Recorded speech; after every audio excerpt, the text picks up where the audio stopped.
The scruffy little corners of fields are great places in which the entomologists can spend a happy hour sorting through stuff, beating or sweeping, or just visual searching.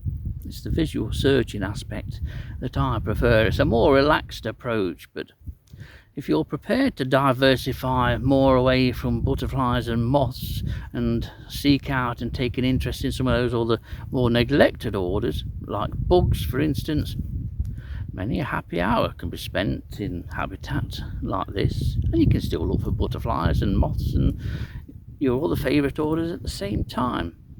But there's one particular bug which is now becoming a common feature of this kind of habitat, and it's a real belter. It's beautiful, it's bright red and black, and it's Corizus hyoscyami.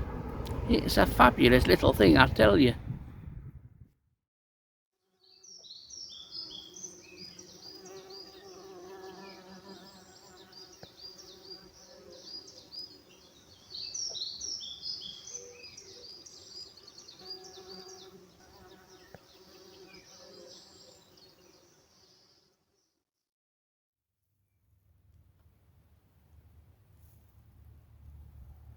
We're at the height of summer, even though it perhaps seems a little bit past the height of summer.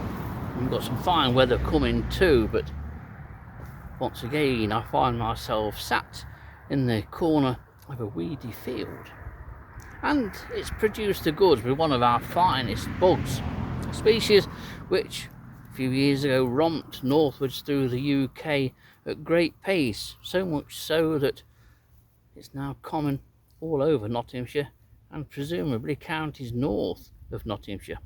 It's Corizus hyoscyami, and it's a stonker of a thing.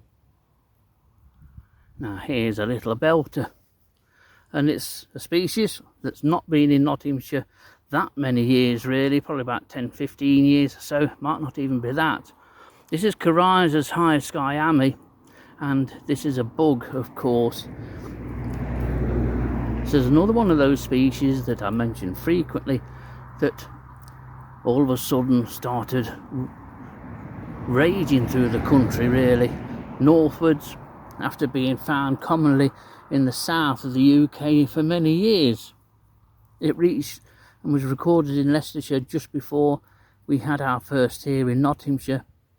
I remember Dillis and myself, we went out to look for this species when we'd heard it had first been recorded in Nottinghamshire, and promptly found two on a building site in New Allerton.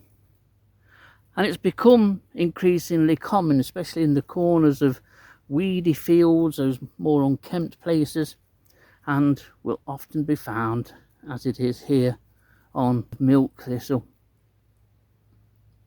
Likes the old flower heads. There are two on here, one quite a way off camera and this one here, but they don't usually play. They're always quite flighty, and just as you get into position to film them or take a photo, off they go.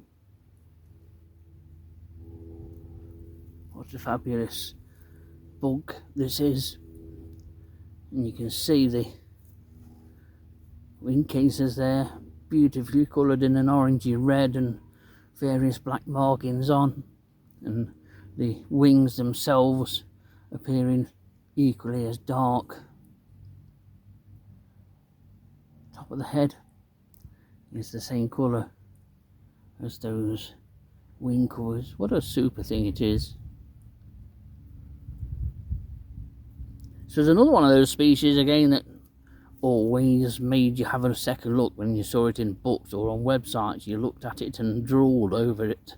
Well, I did anyway. I did a lot of drooling years ago, always hoping that maybe one day one could turn up in Nottinghamshire, and one did, and others very quickly followed.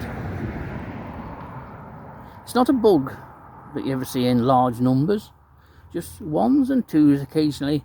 Say it, scruffy corners of fields, always on dead flower heads, sometimes on thistles. The adults overwinter. What a thing to have in Nottinghamshire.